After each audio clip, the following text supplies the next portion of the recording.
morning. I like that music. Kind of got a little vibe to it. I'm back up. I wasn't expecting to be here today, but I am so honored that we got this guy to Skopje. We used to come to this conference every year, and Chris used to be here, but he literally probably has more miles flying the world, or at least North America, than almost anyone I know other than Joe Biden or Donald Trump. So he has done an incredible, incredible job building a company called Rumble. Chris is the founder, chairman, and CEO. It's a public company. It's got a market capitalization of $2 billion, which is quite incredible. You would all know its flagship property is rumble.com, dedicated upholding everyone's right to free expression. It's built its own cloud and advertising marketplace, which are two strategic planks Chris has taken the company to diversify and strengthen it, and to get away from the big three in terms of controlling the data highways. Both products are used by Trump's media company, Trump Media and Technology. Chris is a finalist for the Ernst & Young Entrepreneur of the Award in the past. He co-founded another company here that we're proud of in Skopje called Cosmic, and I'm going to ask him about that as well, which is a global IT business with over 100 employees and offices in Macedonia.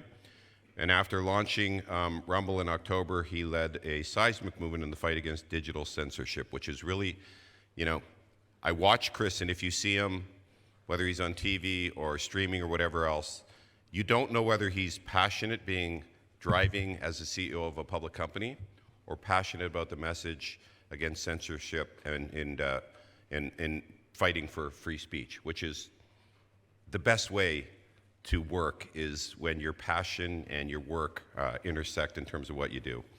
Rumble has challenged government overreach and corporate media censorship around the world. In places, I said, my daughter's getting married in France. I said to Chris, you come? And he goes, ooh, France, I don't know. Bad country. Brazil, New Zealand, Russia, China. I'm going to ask him a little bit about China. Rumble is the tip of in the spear in the fight for everyone's human rights to free expression. He was recently named one of the 50 best freedom fighters in the world today by the UK Journalism, and Chris in the eighth position of a great company just behind some of the other media entities. So, welcome to Skopje, Chris Pavlovski. But even better, welcome to Skopje, Chris's Dero. Stani.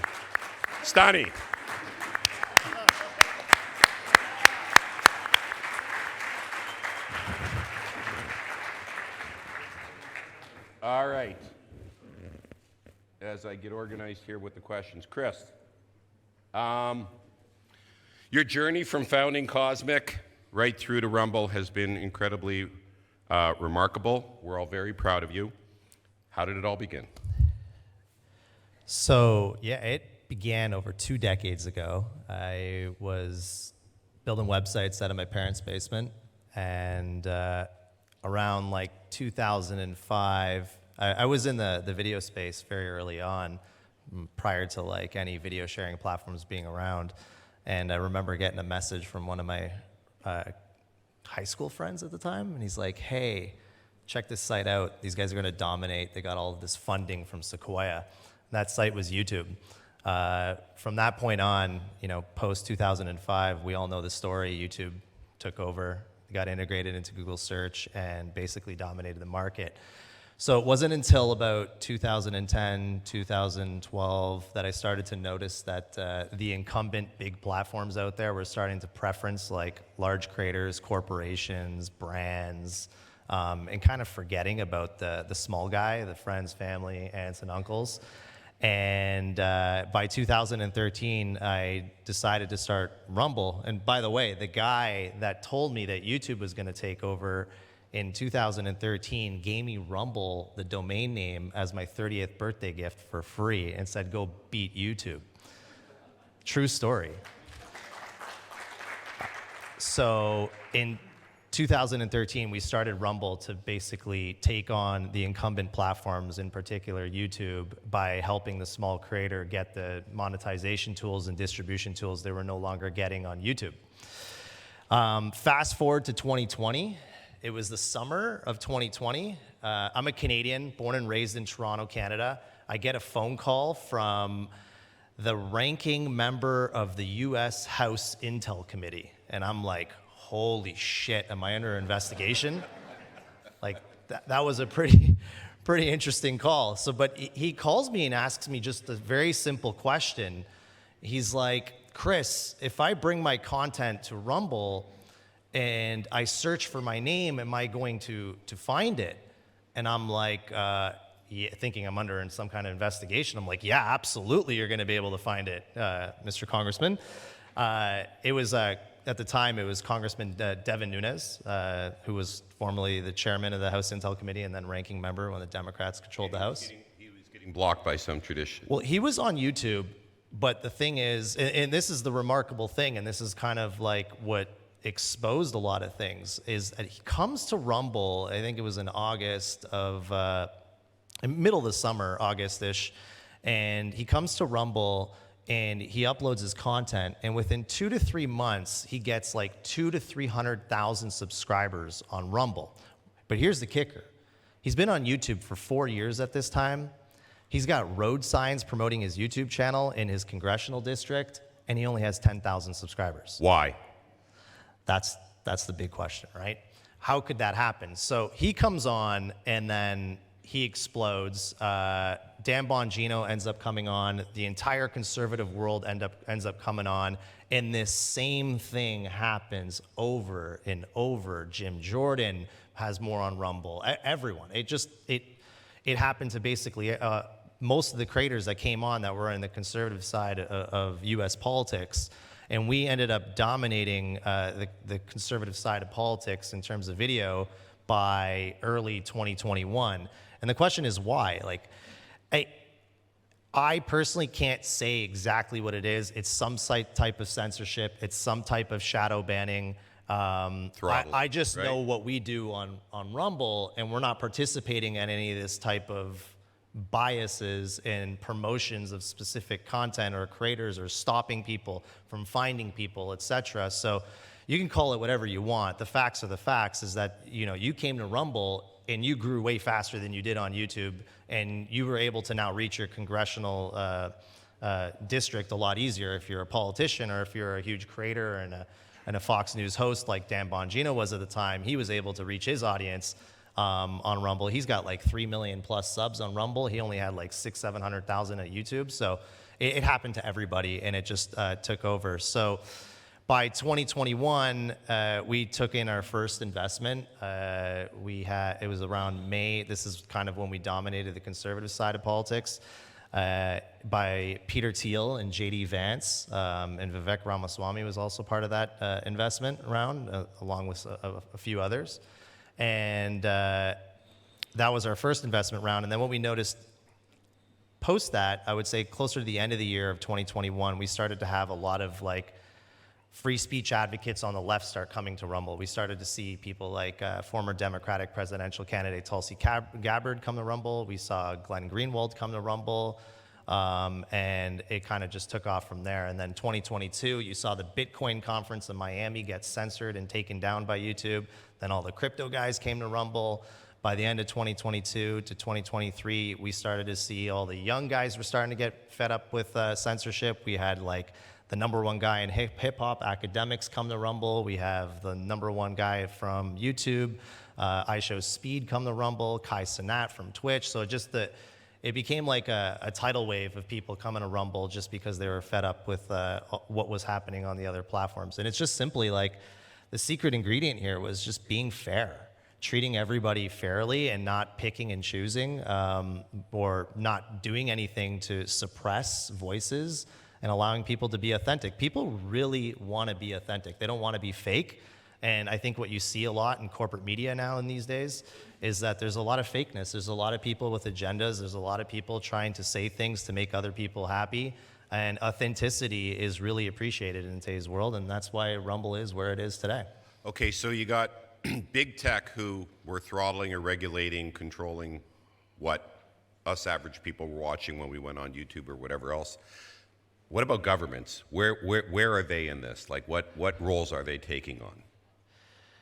You know, this is probably the most disheartening thing I've had to deal with. I was just testifying last week in front of the U.S. Congress Foreign Affairs Committee, and it was about a government and the government of Brazil.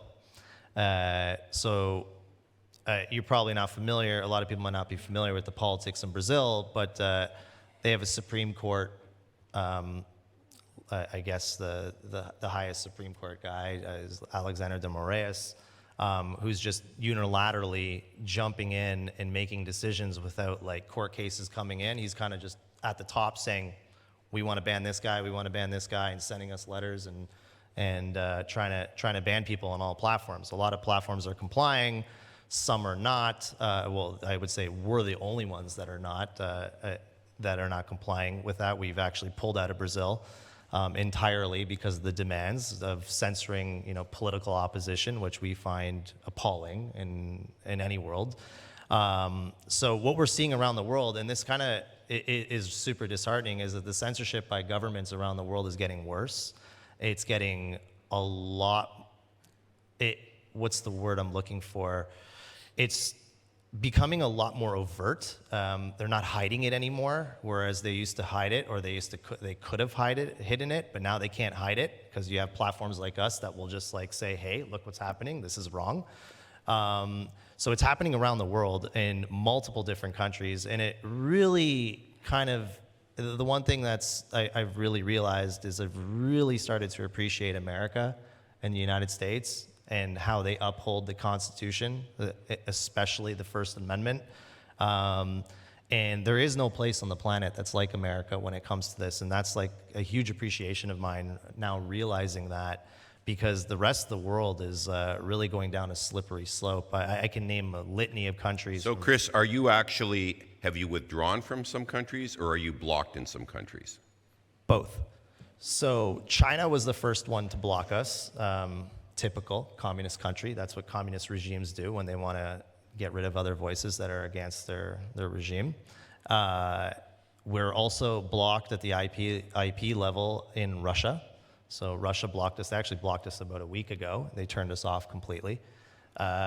We've left the market of France, and we've left Brazil, and we're in fights right now with the New Zealand Health Ministry. This is an interesting one. Australia, India, and I'm sure I'm missing some. But the New Zealand one is really interesting because we get an email from New Zealand that's basically asking us to remove a reporter. It's a reporter reporting on a whistleblower, and this whistleblower came from the health ministry, and the whistleblowing report, which it was with respect to COVID, that the New Zealand Health Ministry was lying about COVID data, and now the health ministry is coming to us trying to silence the reporter. This is akin to the Pentagon Papers in the 1970s that was ruled obviously in favor of New York Times and freedom of the press. Like, this is a fundamental principle. Like, you can't go after the reporter reporting on a whistleblower. But that's what they're trying to do. They're trying to silence reporters in New Zealand, of all places. So you're seeing it in New Zealand and Australia and France, and you're really like scratching your head and saying, what is going on? And now you're seeing these censorship bills come into the UK and the ones proposed in Canada. And you really sit back, like I said, America is like really the greatest place in the world when it comes to the First Amendment and upholding this this human right. And I think people don't realize that freedom of expression, the ability to speak freely and be authentic, it's not just a constitutional value, but it's a worldwide human right. The UN Universal Declaration of Human Rights in Article 19 has freedom of expression as the human right.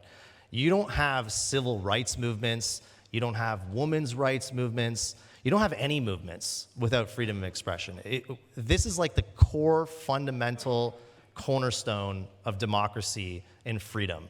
And it's something that needs to be like protected around the world in every country as much as possible.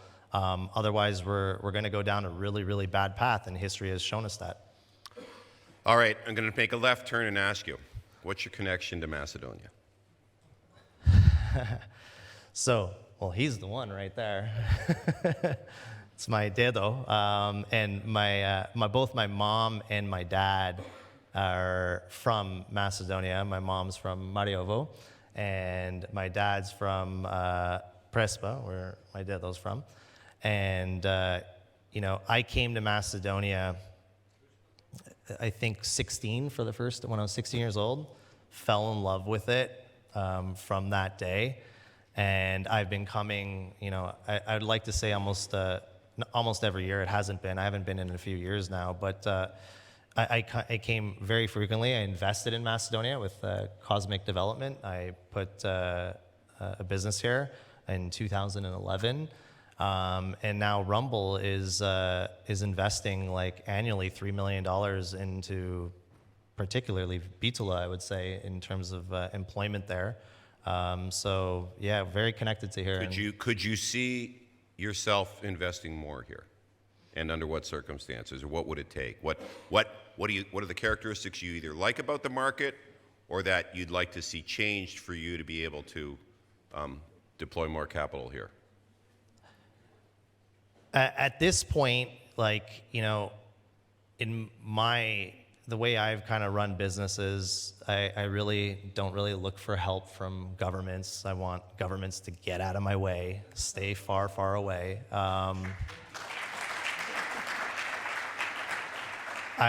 When I invested in Macedonia, I didn't get any help from any governments when I first came in 2011. I did it all on my own, and the government stayed out of my way, and they've stayed out of the way since I've been here, which I appreciate, and I think that's the best model for me, is just a government that stays out of the way, and I'm very keen on investing more. Obviously, Rumble is a growing company, and we're investing $3 million a year, and that's growing. Over the next 5 years, that'll be $15 million plus into Bitove alone. Which is, that's assuming we don't grow, and I have plans to grow, so hopefully it's a lot more than that. So someone's asking, Chris, is the Rumble app available in Macedonia, and if not, why not? It's available or not available? Jola says it's available.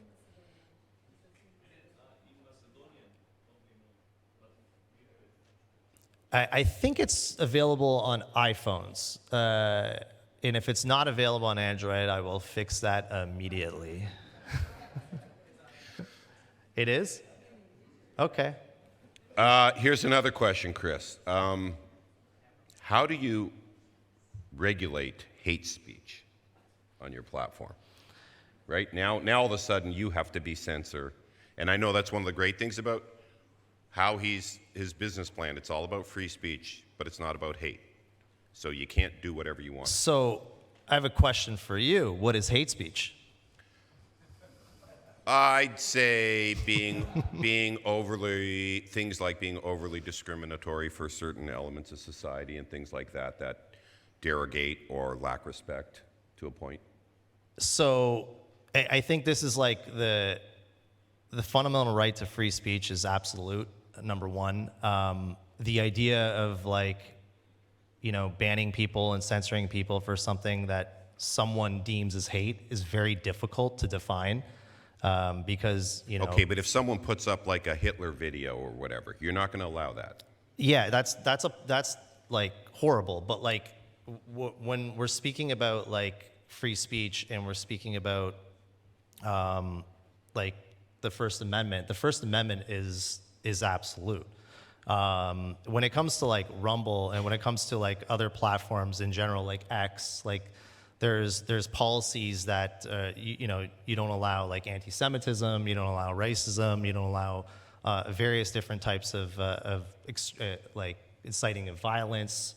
But I think the question is, how do you, where? Is there someone sitting in an office? You got a group of people. How do you know when to say, we're taking that video down?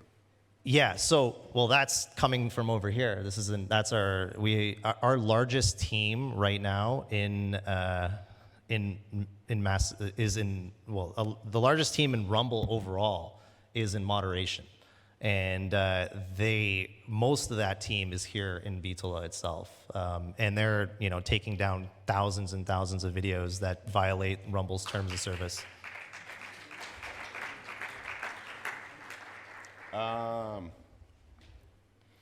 Someone's asking, can you elaborate on the demonetization policies at Rumble and how do they differ from YouTube in terms of making your money? Yeah, so the monetization policies on Rumble are a lot different than YouTube.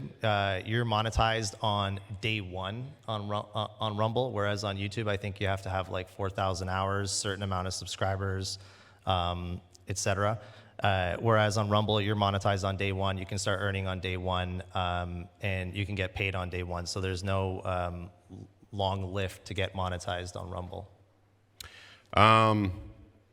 Do you sense any changes coming from governments which would obligate traditional news in terms of how they can moderate or control their platforms?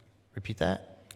Do you see any changes coming from governments or legislation in democracies which would moderate how traditional news puts out its content on their platforms?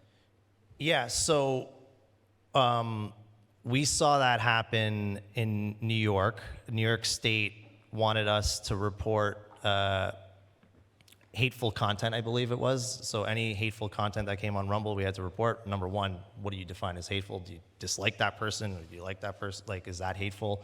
So that was very difficult to even define. And we challenged that in court in New York State, and we won that legal challenge. So to answer the question, yeah, it's happening everywhere. Obviously in America, in places like New York State, in the First Amendment, we're able to win those in court. They're obviously appealing, but there's also bills like in the UK, and there's bills in Canada that are Bill C-63, I believe it's called, that's trying to, the Online Harms Act, that's trying to like regulate what hate speech is. But like, I think that's like the difficult question is, what is, hate speech is such a generic term. And like, when do you hate someone, does that count as hate speech? Like, who gets to decide So that? what do you call it?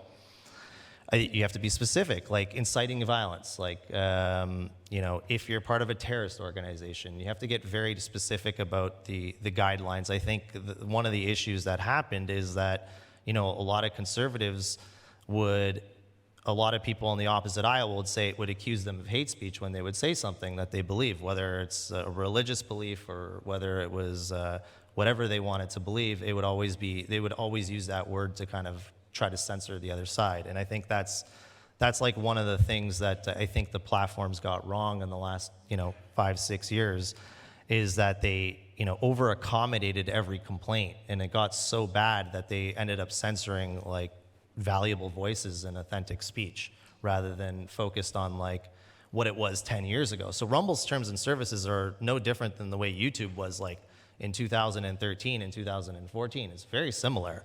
But what happened is that like, they started adding in new policies. You can't talk about an election in a specific way. You can't talk about vaccines in a specific way. Everything got regulated, and people's opinions around these topics started becoming suppressed. Okay, so we talked about kind of the USA being the beacon of free speech, in the Uber example. What's going on with Mother Russia? How are they treating you? What's happening there? We're banned in Russia. Just lights out. We're not available in Russia. Not our choice. That's the Russian government or whatever institution that managed that. They turned the lights out on us. And China as well did that. They were the first. But Russia's the most recent place that we got banned. So, that's a really good question, is like, if Rumble's banned in Russia and YouTube is not, what is YouTube doing with the Russian government? It's a great question. And far beyond me to answer. Okay, so now you're running a public company. You got these moderation teams that are in there. You're trying to draw ad revenue. Like, how do you balance it all? Where do you draw the line yourself in terms of where the focus is? Yeah, so when we went public, like, and I think this was really important to all our shareholders, we raised money on the idea of protecting freedom of speech and protecting, being against this whole cancel culture type of environment. So when we went public based on that, our shareholders expect us to protect that and to really uphold that. So that's like a core mission value for us, is to really protect that as much as possible, to be the tip of the spear when it comes to that. When we did it, it wasn't cool at all. I was under attack relentlessly by the press and from around the entire world. And then obviously when Elon stepped in and started doing the same thing, it became cool really fast. It's made things a lot easier in terms of like the attacks. The attacks are a lot less now, which is great. And now it's become cool. Everyone kind of likes authenticity again, and free speech has become cool again. So now as a business, what we've done is obviously we have to continue to maintain being the tip of the spear for freedom of expression, but we also have to operate a business and, drive revenue and, do quarterly reports and earnings. I just did my earnings last night, and I flew in straight right after my earnings to here.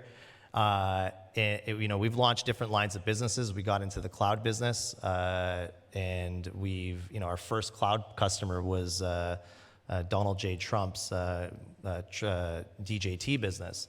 We're in the cloud business now, working with lots of people there. We've opened up the Rumble Advertising Center, which is also Donald Trump's business is using that as well. Among even TMZ started testing it, and Drudge Report's using it.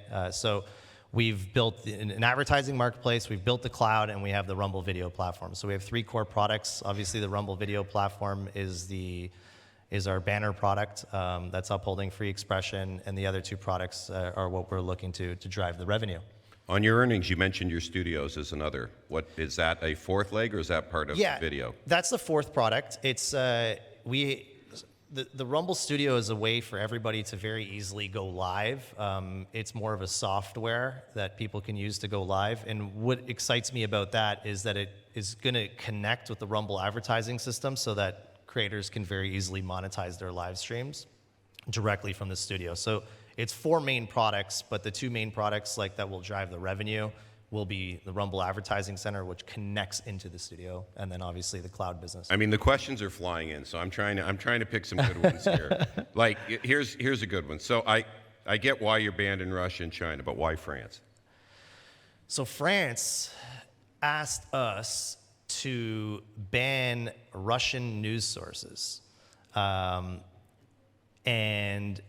not because of anything, not because they violated our terms of service, not because they, did anything wrong on our platform, but simply because France didn't want any Russian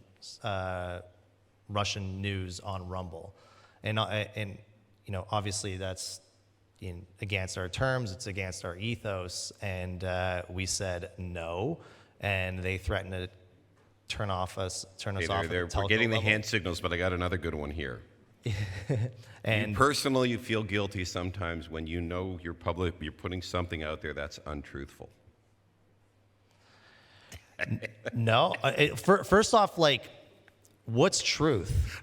All right, great question. No, it is a good question, because what's true yesterday, it might not be true tomorrow. Look at Galileo. Galileo was put in prison for thinking the world revolved around the sun, and very quick, today, we know the world is around the sun. Things change, and it's not my job to be a scientist, to be a political professor as a platform. It's not my job to tell someone who's right or who's wrong. My job is to build a video platform where everyone can give their opinions and be able to, express themselves authentically.